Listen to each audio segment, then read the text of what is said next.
As a kid growing up, I had four main things in my life: sci-fi, comics, retro games, and pro wrestling. Like many other in my day and age, my first exposure was the movie Rocky III, where we saw Hulk Hogan as Thunderlips, the ultimate male. After that film, a lot of careers and some entertainment forms took off. Most notably, the concept of pro wrestling, aka sports entertainment. Called sports entertainment today, wrestling has been around since the 1980s, but it was a territorial business overseen by the NWA, National Wrestling Alliance, that had competed in the national territories. Ric Flair was one such champion and the best recognized to date. But when Vince McMahon decided to compete with other territories when he bought his Northeast Worldwide Wrestling Federation, later changed to the World Wrestling Federation from his father, Vincent McMahon Sr., and took it national, buying out other territories in the process. He did not recognize the NWA's authority and had his own champion in Hulk Hogan. Growing up, I was a Hulkamaniac, believing in the message of train hard, say your prayers, take your vitamins, and believing in yourself. Even though the messenger has, well, I won't go there. Hogan would go on to World Championship Wrestling, which was formerly Georgia Championship Wrestling, run by multimedia mogul and former wrestling promoter Ted Turner, who had his best run with the New World Order, NWO, making use of Vince McMahon's former talent. In the World Wrestling Federation, others would follow as champion, like wrestlers Bret Hart, Shawn Michaels, Stone Cold Steve Austin, and The Rock. The third big promotion would be Eastern Championship Wrestling, only called Extreme Championship Wrestling later, which had a more risque and small arena appeal. Emphasis would be applied to Extreme. Vince McMahon would look to acquire both WCW and ECW, and while ECW is looked back fondly with the cult classic following, WCW not so much. Currently now known as WWE, it is owned by the Ultimate Fighting Championship. However, new promotions like AEW now seem to have emerged as competitors. The legacy of sports entertainment continues to this date. There have been a lot of wrestling games, and we can't exactly cover them all, so we'll do a few with a lot of the major promotions. Starting off, the first, and for me, the best, WWE.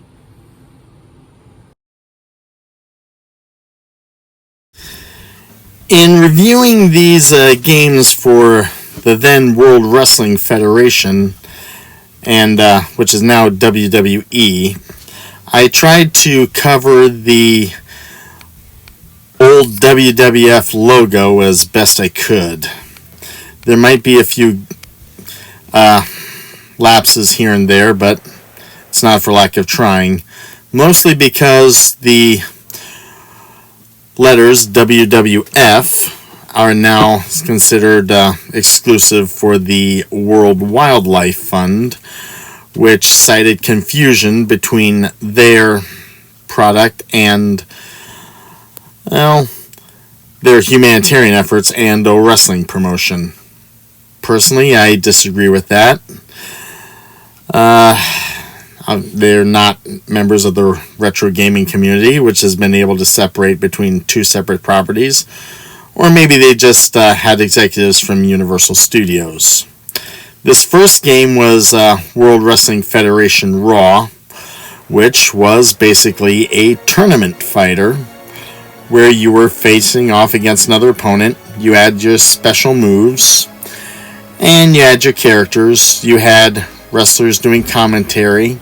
You also had to make use of special moves, which became available. Also, to get a second game under the belt, I did WrestleMania, the arcade game, which was a 90s 2D video tournament fighter which used likenesses of the original wrestlers. As I said, this is a tournament fighter along the lines of Mortal Kombat, Killer Instinct, Street Fighter, and the like, except this had a wrestling background to it. It has commentary from Vince McMahon and Jerry Lawler. You listen, you can definitely hear Vince McMahon's words. Say what you want about Vince, he definitely has the voice for radio. Yeah, there was one move that I did not get, but after a while I would put the WWE logo over that WWF, which would, signify your first win. I'm going to tell you, covering these WWF logos was a bit of a chore to make this work. With these, you have to win 2 matches against an opponent. This game makes use of characters like The Undertaker, Razor Ramon, Doink the Clown, Lex Luger, and Shawn Michaels, along with Bret Hart. It also does allow you to change out opponents upon losing so you can advance. It has 2 tournament modes. Yep, there's a special move right there. Sometimes the special moves are easy to come by, and other times, you have to figure out what all to do next. Sometimes it's like you'd be playing Mortal Kombat and you'd be using a specialty move only to, find that you did not push the buttons right, or you did not move the stick, or whatever the move called for. But, like I said, under the hood, what you've got is a tournament fighter, and what brings it to life are the characters, the structure of the game, which is a 2 out of 3 win, and to advance fighting other opponents. Again, much like Mortal Kombat. It definitely has its charm, and if you like getting into wrestling, this is definitely a game for you. And let me pause for a minute to hear Mr. McMahon's commentary. What's that cheater up to? Pin him! Raise the remote! Yep, a voice for radio. These are tournament fighters. And I'd say the most recognizable of these tournament fighters is the day when WWE still had the F to it. One is the World Wrestling Federation, and you didn't have a panda breathing down your neck. The 90s games are always going to be probably my most recognizable favorites. I prefer WrestleMania, the arcade game, mostly because of its live action. Live action, realistic figures, people being involved in it was a big feature back in the 90s. Starting to stem away from it around the 2000s or so, with live performances being a 90s staple. I kind of like those live action performances. It brought people into the world of gaming. Nowadays we have CG models, that's the choice that was made. But I'm always going to be nostalgic for those live action performances. And maybe hopefully someday those types of games will make a comeback. But this is a Battlestar playlist. What does wrestling have to do with Battlestar? Well, moments in time that can run parallel. Which moments? Montreal, 97. In Mick Foley's autobiography, Have a Nice Day, he quoted, "No one will forget Survivor Series 97. It was the most controversial night in the history of the business, the ramifications of which are still felt today. The beginnings of which would start after WrestleMania 12, when then wrestling champion Bret Hart's contract ended, and Ted Turner's WCW wooed him over with a $3 million a year contract for 3 years. WWE, in an effort to keep their star, offered an out-of-bounds contract at the time for $1.5 million a year for 20 years, making him the highest-paid wrestler, which was at the time $750,000 a year, according to wrestler Shawn Michaels. Bret felt a loyalty to WWE, then known as World Wrestling Federation, and took the lifetime contract. But it did not fix its problems, as WWE was losing to WCW in ratings due to the NWO takeover angle. The company reportedly had to take out loans to make payroll. And Bret Hart was doing an anti-American angle, making him a heel in the US, but a babyface everywhere. Heel being the villain and babyface being the good guy. There was also animosity with wrestler Shawn Michaels, who brought to light infidelity on Bret Hart's part, leading to a reportedly locker room brawl. It then got to a point that Vince McMahon could not pay Bret's agreed salary and asked if he could have it restructured. Bret said no, so they worked out a release plan where he would work until December 5th and leave. The problem being, Bret was World Wrestling Federation champion, clause in force in contract offering him at least one title ring, and he had to drop the belt on the way out. One problem, Shawn Michaels, who Vince McMahon wanted to beat Bret, had to drop the belt, and Bret refused to do it. Michaels had a reputation of being a hard partier and a backstage politicker, who played politics to keep his spot on the roster. And at the time, Michaels was a hotter heel than Bret, so Vince McMahon thought dropping the belt to Shawn Michaels was a logical choice. The backstage brawl would also be an issue. Also, Bret did not want to drop the belt in Canada, as he was seen at the time a Canadian hero.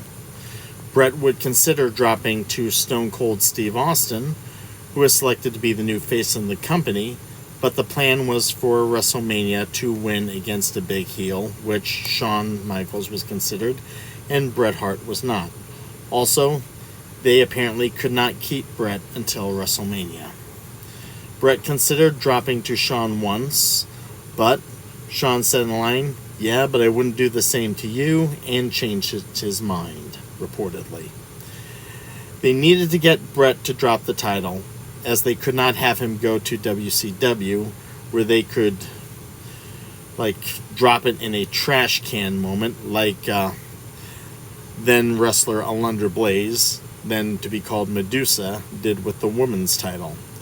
The answer would be to swerve Bret out of the title, take it off him, which Shawn Michaels would equate to a mafia hit.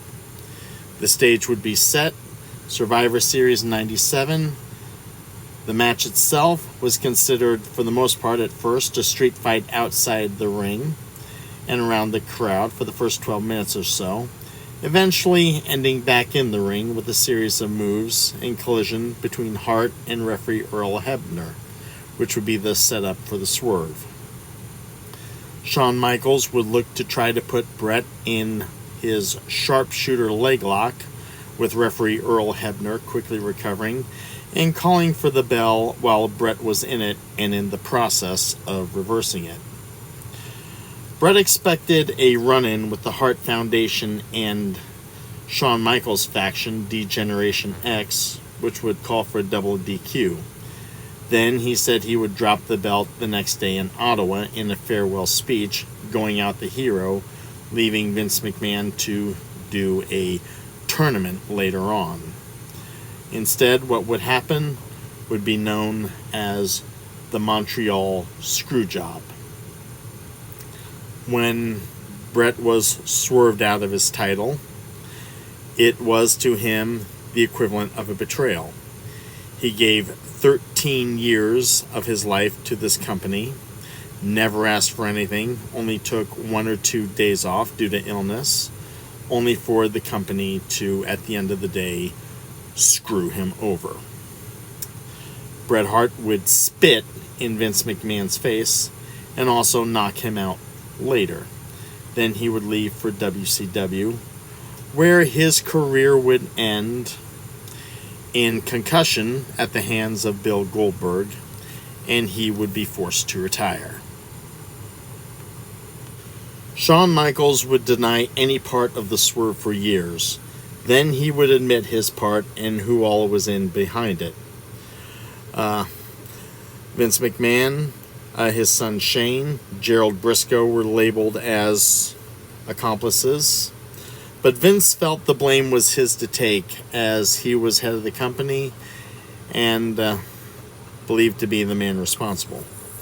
Shawn Michaels would later suffer a back injury and would be forced to retire at WrestleMania 14, where he would drop the title to Stone Cold Steve Austin and launch the Attitude Era. Bret would wrestle for WCW and eventually win the main championship, but he would be forced to retire due to concussions at the hand of Bill Goldberg. The concussion would lead to a stroke, but he would return to WWE 13 years later, even when he had every reason not to do it. Another reason being the death of his brother Owen in an in-ring accident at the WWE pay-per-view in 1999, Over the Edge. Bret was the company man, loyal for 13 years. He had the respect of the fans and respect of the boys in the back, and he got screwed at the end. Shawn Michaels was a great talent, but he was also considered a backstage politicker, hard partier, arrogant, and just wanted to protect his spot. The most controversial night in the business to date. And the Galactica fans had a similar story and faced a similar outcome. When I first found out about Richard Hatch's revival efforts for Battlestar Galactica in a Starlog magazine, at first I didn't think much of it. I thought I was more like, come back when you have something a little more substantial. Eventually he would, and he would go to the fandom to do it. More substantial being a comic book series from Maximum Press, an offshoot of Rob Liefeld's Image Comics. The series would be in a series of mini arcs, but as the series went on, quality quickly deteriorated. He also reinforced his view with a trailer that was shown to conventions, a trailer called The Second Coming, and a book line which would tell of his plans and a proposal for the series. It showed that Richard Hatch meant what he was saying, and he was not being idle with his words. He was committed, and to us fans, this was a passion that was unheard of, and bringing a trailer to fandom for his proposed series, that too was, well, to me as far as I know, unheard of as well. He went to the fans, he listened to us, and he made himself into a man of the people. And to get a lot of us on board, myself included, it showed who would be interested. Also at the time, Glenn Larson presented his proposal, but it focused more on the Battlestar Pegasus and had a questionable producer with one bad hit under his belt that became quickly noticeable. And he also did not go to conventions, which cemented him with the image of the Hollywood insider, the elitist, which set up a interesting confrontation of the elitist being Larson, meeting Hatch, which was the man of the people. Eventually, the proposal would be from Singer and DeSanto. They seemed also to listen to the fans, but they also had information barely leaked. There was also one Cylon design, which had like a wide-visored Cylon, but that was turned out to be false, and that was it. A few designs would come out, but at the end of the day, 9/11 would happen, and Bryan Singer had to make a Sophie's choice. He chooses X2, which was supposed to begin production, or choose Battlestar. Singer would choose X2, leaving DeSanto to produce Battlestar, with Singer serving as an executive producer. But also what would happen would Fox would pull out, leaving Tom DeSanto scrambling for a new network. Hatch would also pull out, but he said he would just be happy as Battlestar would be on the air and his novels were ending. DeSanto thought he would have a deal with the Sci-Fi Channel, but the Sci-Fi Channel would have other plans. David Kissinger, who was the head of the network at the time, would bring in Star Trek writer Ronald D. Moore and Universal producer David Icke, who would decide to reimagine the series for a miniseries serving as a backdoor pilot for a new series. This, however, would not sit well with the fans who were looking for a continuation of the original show. DeSanto would find out his project was shut down and put on indefinite hiatus. When it was reported he tried to get it back, he was reportedly, according to rumor, told to leave and never come back. DeSanto was swerved out of Galactica like Bret Hart was swerved out of his title, and some even believe that it was stolen from DeSanto.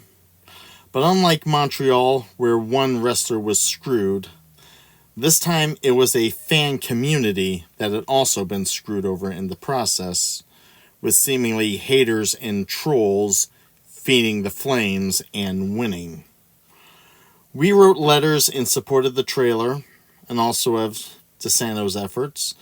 We had bought the comics, we'd bought the books, we bought any toys and merch we could.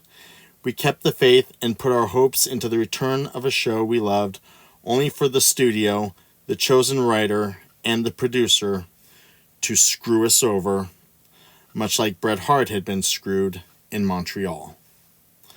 Fans spoke, and Ron Moore seemed to listen, but he decided his decision to reimagine the show would remain the same.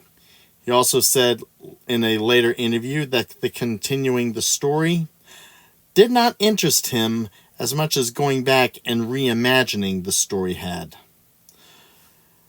To a lot of us fans, it seemed like Moore and Icke had taken a labor of love of the fan community and they went into business for themselves. We fans were angry, about as angry as Bret was in Montreal.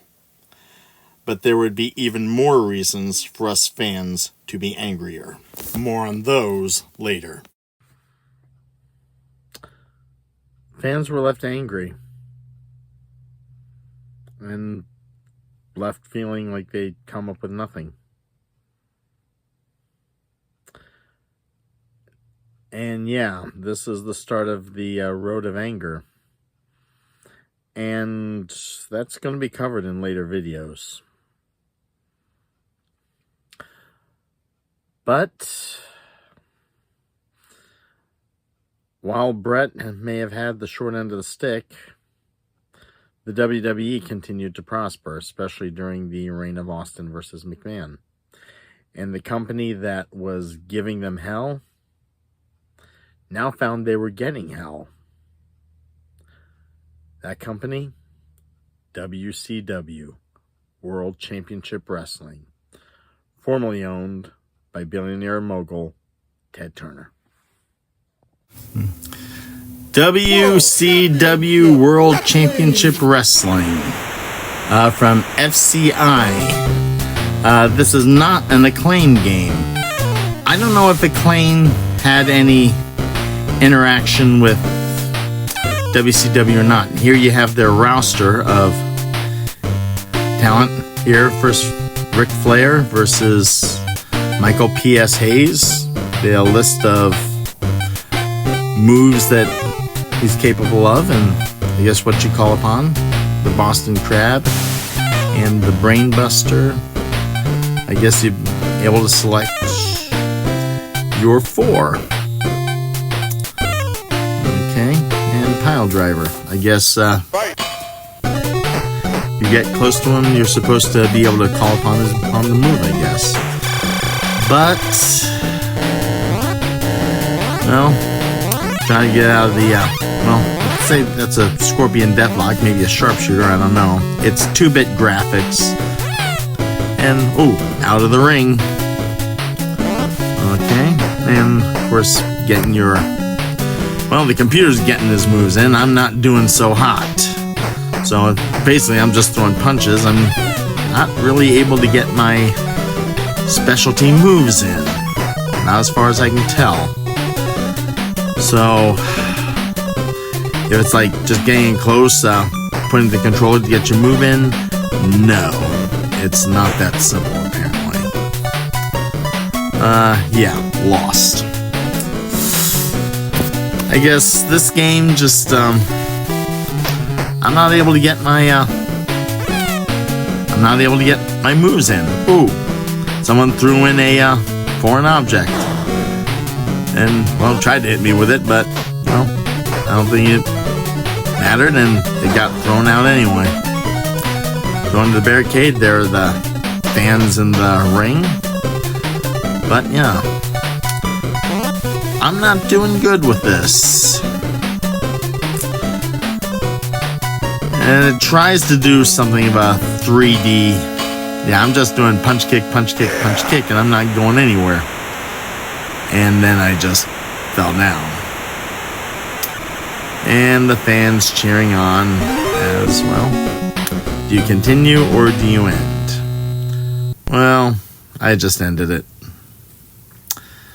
But there's another one, also done by FCI, Fujisaki Communications International, programmed by Beam Software. Again, not with Acclaim.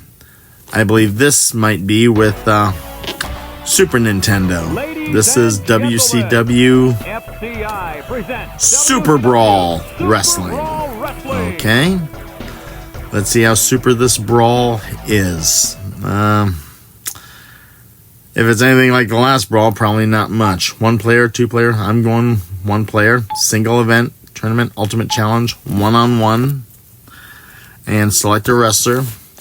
This was your talent at the time. Coming to get you. Ric Flair, Rick Rude, Vader, Brian Pillman. A thirst for high impact. Sting. A thirst for high impact. Flying Brian Pillman, college All-American. And I'll admit, some of these don't leap out at me. Scott Steiner. Okay. I did not recognize him. I think I mostly recognize him as Big Papa Pump more often than when he was with the Steiner Brothers. Well, I've seen him as the Steiner Brothers a bit. And, okay, got in a few moves here, so I guess you're able to get in 1 or 2. Not exactly specialty moves. Almost kicked the ref. And it's like, again, this is very much a tournament fighter. Pile Driver or Brain Buster. And tries to do the 3D feel, the 3D effect. And, the effects are not bad, but yeah, under the hood, it's a tournament fighter. It's how you make the tournament fighter appeal to the player is, I think, what really sells it. Playing as your favorite characters, the graphics and the effects, and also the moves you're able to use.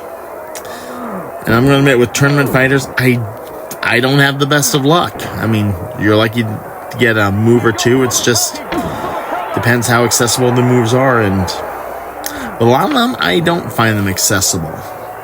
Trying to do the right controller combos or the right button push or whatever. They oftentimes don't really mix with me. And here I am in the corner doing a drop kick and I think going nowhere. No, I'm trying to get a suplex, but nope. Steiner got the suplex in and yep, got the three count. But I guess it's a 2 out of 3, so here we go again. I guess this is something that the WWE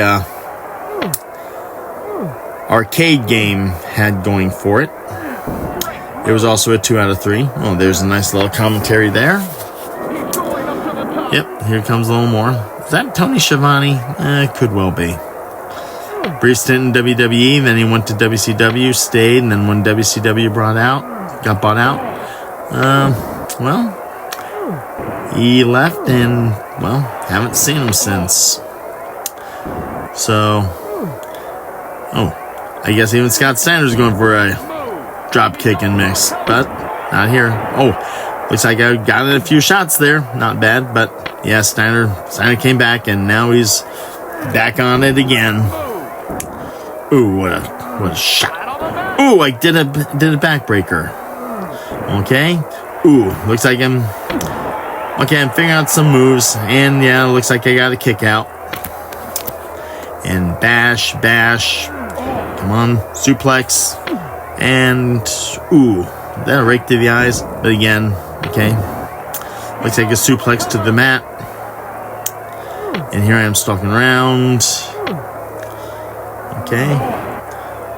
This does feel like a hit and miss. And, okay, we're suplexing each other. Ooh. Backbreaker. I guess you do go through a few rough patches and trying to master them, but even then, you don't really master it. Backbreaker. And, ooh, shoulder. Suplex. And suplex again. Am I getting some shots in? Ooh. Could I possibly get a fall in? Or no, maybe not. He's regaining a little bit of leverage. Ooh, looks like I'm regaining. And ooh, I'm getting some energy back. And boom shakalaka. Or am I? Is this Pillman or am I controlling Steiner now? Now I'm just having to think about this. Maybe I am controlling Steiner. Because, yeah. Because it seems like Pillman's doing a whole lot better. And, yep, I guess it's the computer. This threw me for a loop. Okay, ooh, trash talking there. And beat back, drop kick. Okay, ooh, right to the eyes.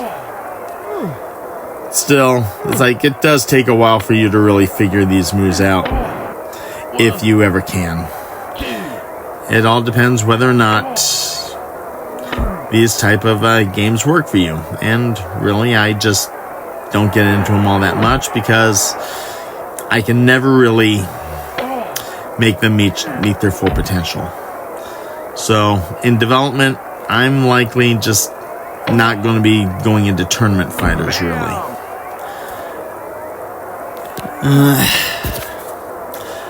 Well, unless the tournament fighter really speaks to me. And I guess it really is a whole... It really is a whole different animal. Okay. Was this a count out? Or is this flexing outside? Okay, finally back in the ring. Come on, and done. I found the WCW games pretty hard to control. I wasn't exactly sure which way was up with a lot of them. And was I really getting my moves in? Was I doing the same moves? You had the crowd surrounding you. And I think a lot of these games had that. But, yeah. WCW games was just, at least the ones I played, and there probably are more.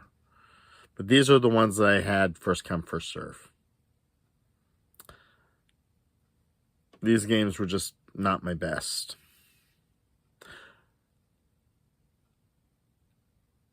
This company, FCI, I just don't think really had things going well for it.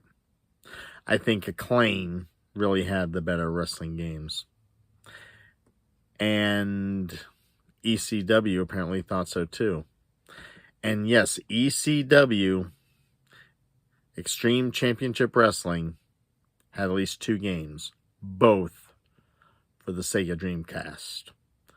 We will be covering one of those this video. Okay.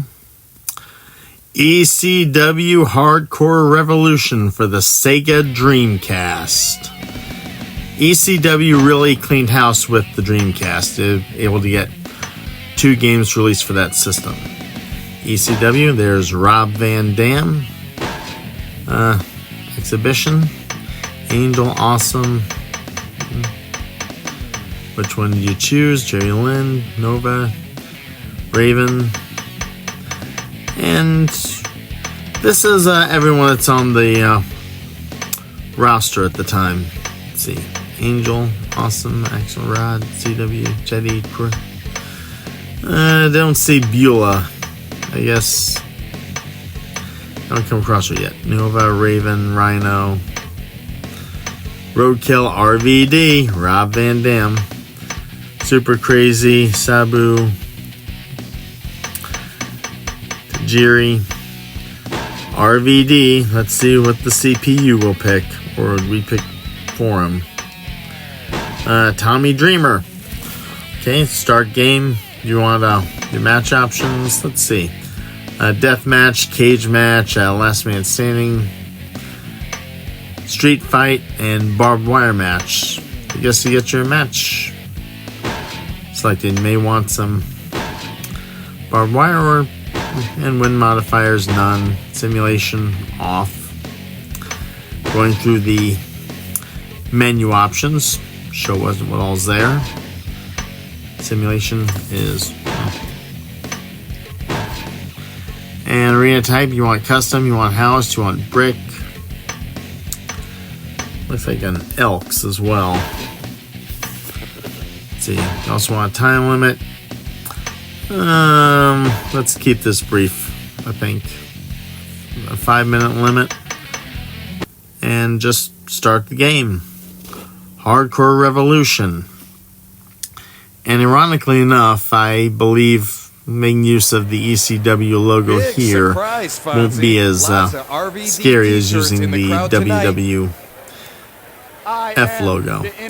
You got both wrestlers doing their trash talk, and yep, you're surrounded with barbed wire. So yeah, this is definitely extreme, although there is an unflattering nickname they've used called Extremely Crappy Wrestling. There is some skill in their wrestling, and also a lot of heart, and definitely a different culture as it was. Well, hardcore. Can't really think anything of it. Let's see, join the revolution. ECW was not a family-friendly company, but, well, family-friendly promotion. But it still had its edgy appeal. And it definitely had its talent. Talent in RVD, Hart and Tommy Dreamer, others like the Sandman, Tajiri,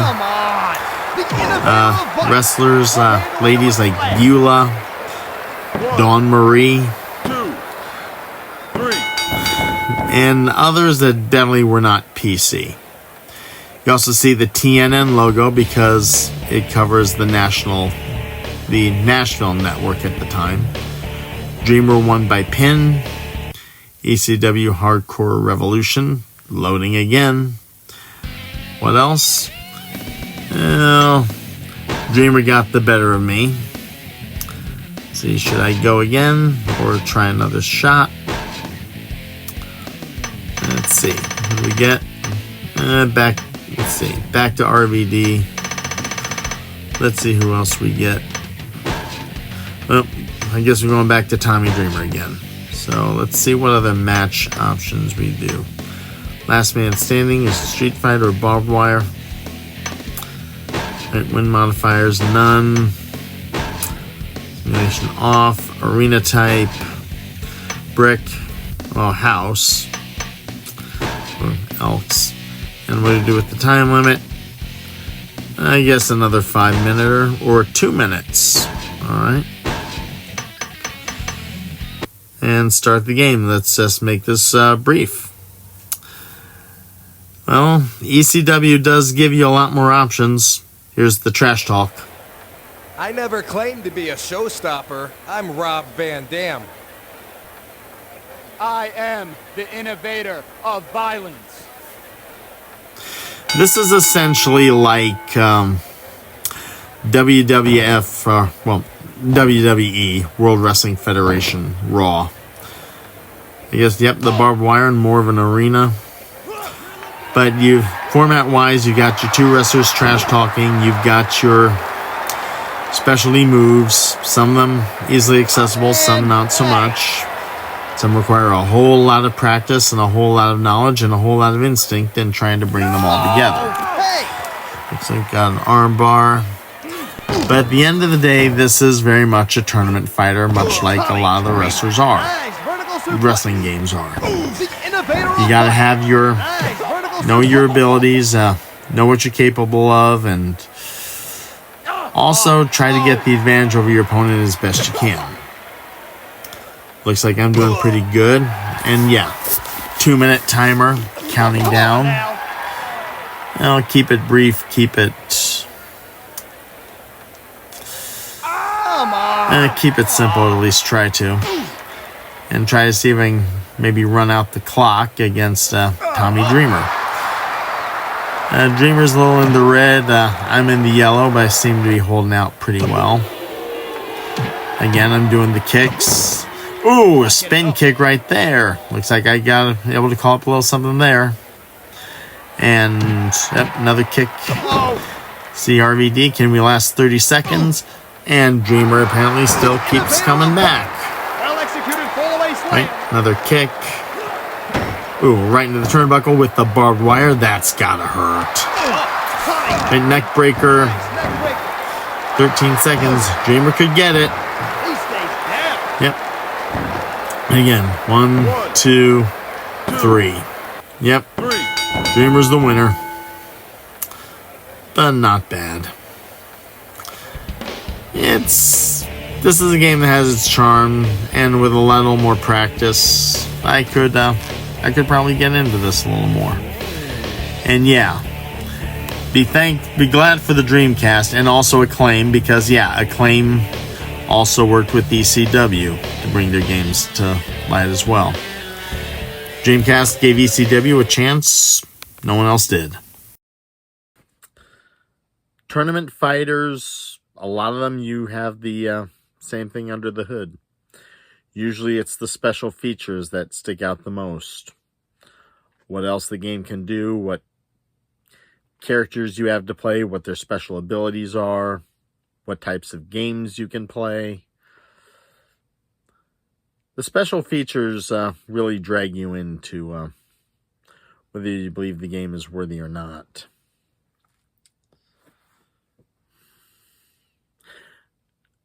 And yeah, ECW Hardcore Revolution, that played very similar to WWE Raw. Same design set, although you do get to change your arenas and whether you have barbed wire and a few other things or not. But it pretty much played the same as WWE Raw.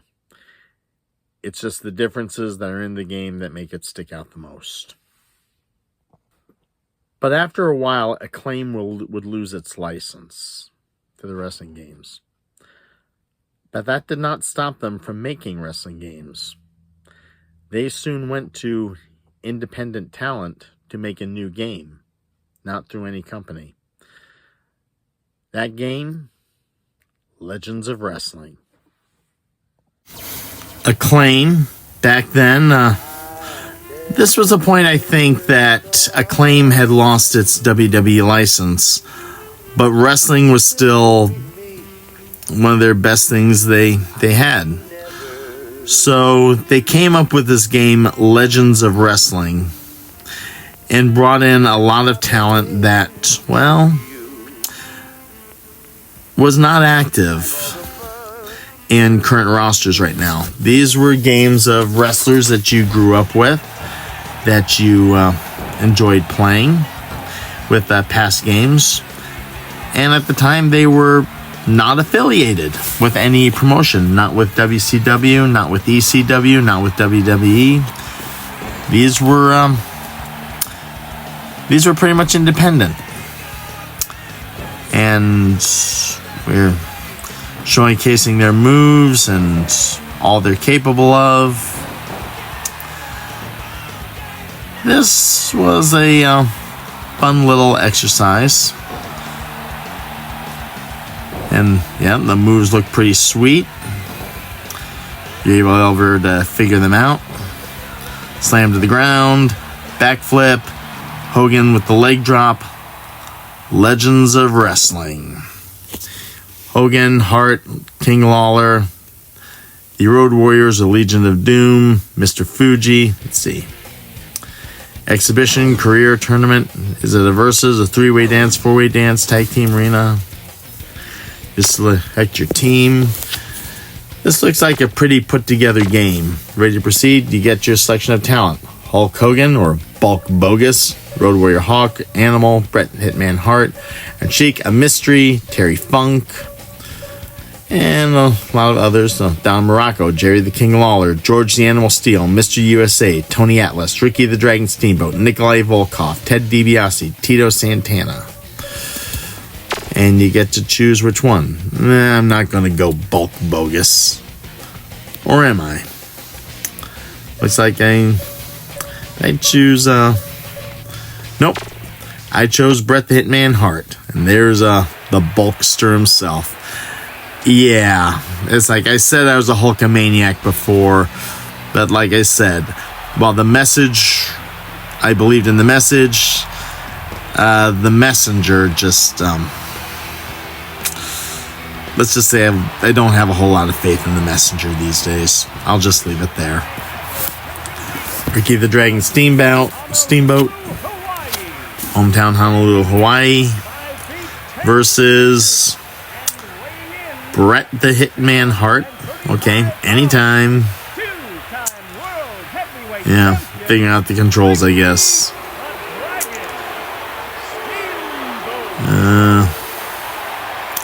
It'll switch over eventually. Give me a minute. Okay, there we are. And Bret the Hitman Hart, hometown Calgary, Alberta, Canada. Okay, yep, this traditional Hitman pose. Pink and black. Okay. Yeah, we got the pose now. Just got to get into the match. Hold on a minute. I'm going to see if I can skip ahead. Okay.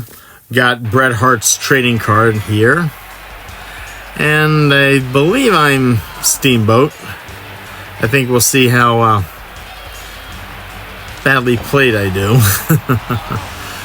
Okay, that's Hart. Bret Hart. And let's see, roll up for the win, XXX. Let's try to get out of that. Okay, I got a wheel kick in. Kick, knocked him down. This one seems a little easier for me to do, and it's able to XXX and call up a little more of the specialty moves in this. Granted, this is still a tournament fighter. And you're basically going 2 guys at it. And yes, you can do tag teams, you can do like other combos, and yes, you can do a tournament match. But you're still calling upon special moves that you may or may not be able to get.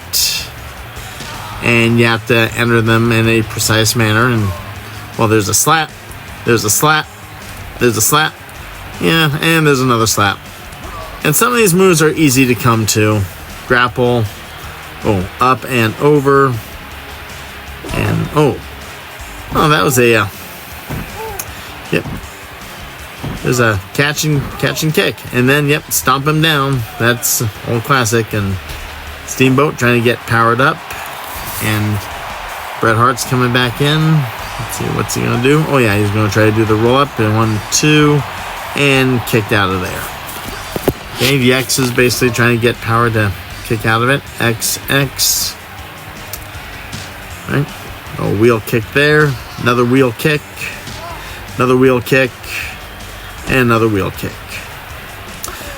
Sometimes with these games, you're having a hard time trying to figure out who's who. It's like WCW, it's, well, let's just deduce that whoever's playing the suckiest is probably me. Or at least the most limited. And yeah, I'm not connecting. And there's Bret Hart, and looks like he recovered just in time. And a 3D shot with a belly-to-belly suplex, and 1, 2, and yep, kick out of there. And another slap. See if we can get some in. And there's a kick. Slaps and kicks. Maybe a move or 2 here and there. Stay out of the computer's way as best you can. Try to get your shots in when you can. Yep, stomp on the ground. Always a little classic. I do enjoy the 3D environment in this.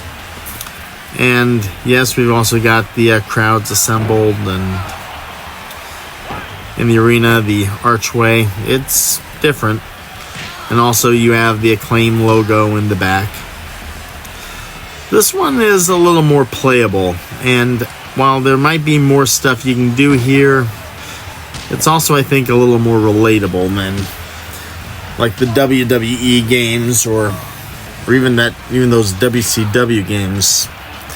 I really had a hard time figuring those out. Okay, looks like I almost got the Hitman down.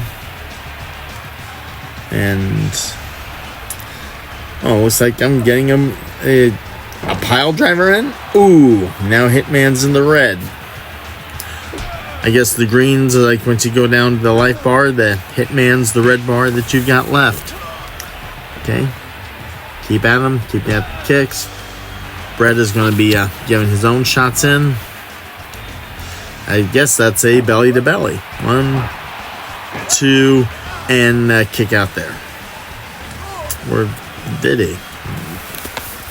I'm assuming I'm Steamboat. I believe that's what I picked first, and I guess I picked whoever the CPU will go with. Alright, and then another 3D view. Yeah, I miss the scrolling words right there. Another wheel kick, slap. Well, now we're both in the red. Steamboat and the Hitman. And yep, press the X to get back up to power. Or to get a bigger charge out of it. X.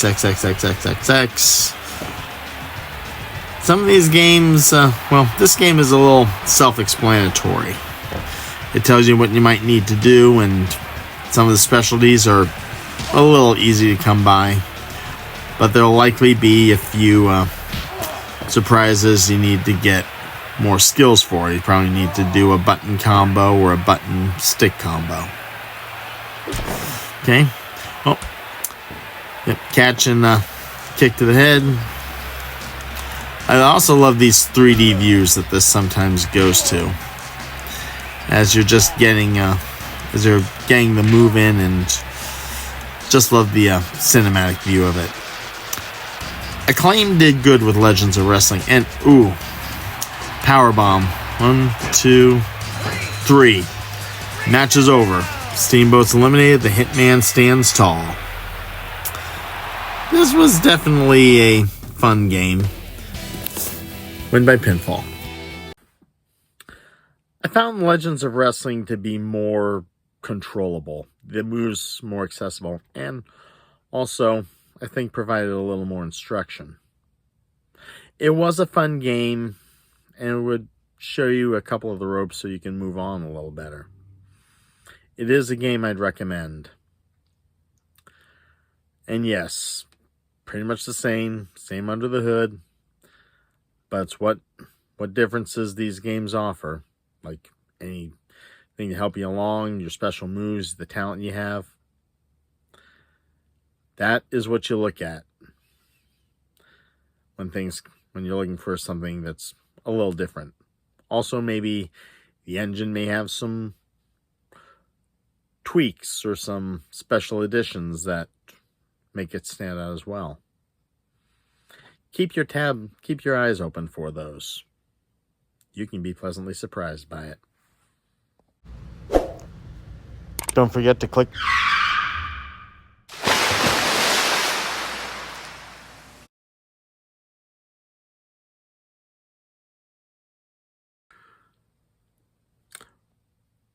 I believe many of you may have noticed I may not have been very flattering to Hulk Hogan.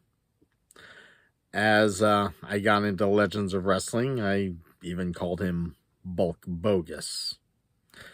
By the time I made those A-rolls for the game review, I did not know at the time, I only found out just recently, Hulk Hogan had passed away at the age of 71. I wondered whether or not I should go back and change those comments. At the end of the day, I decided no, I would not do that. 3 reasons mainly. 1, it just would have been a little too much to do.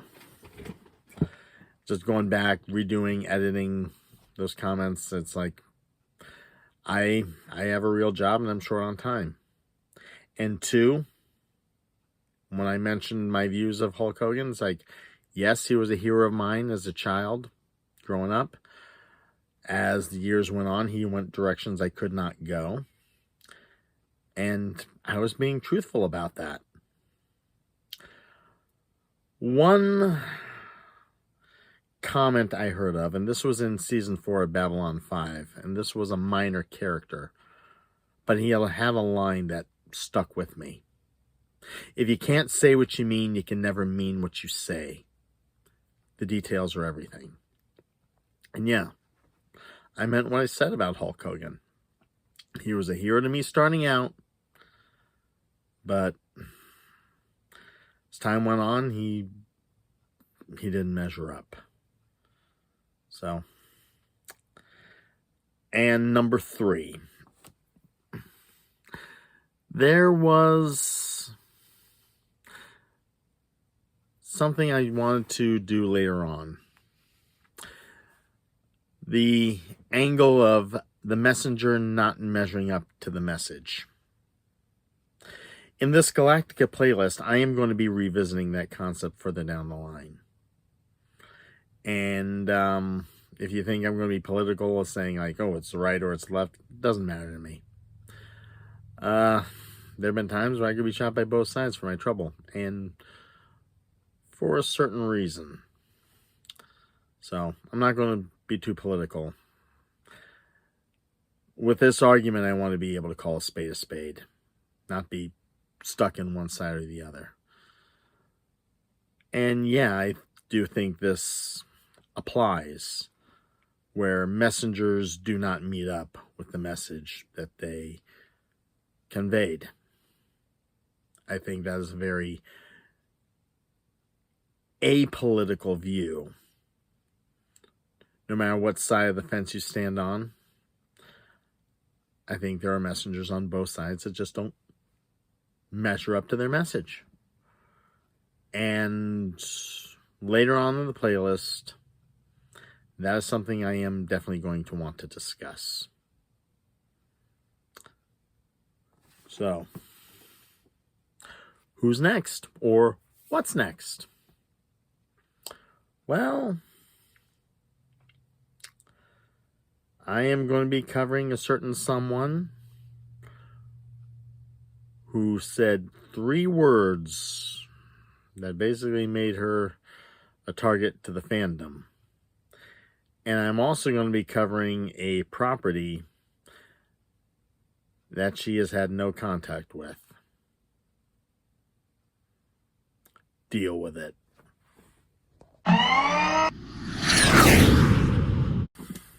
Don't forget to leave a like and click below to subscribe to the Turret Views and Reviews YouTube channel.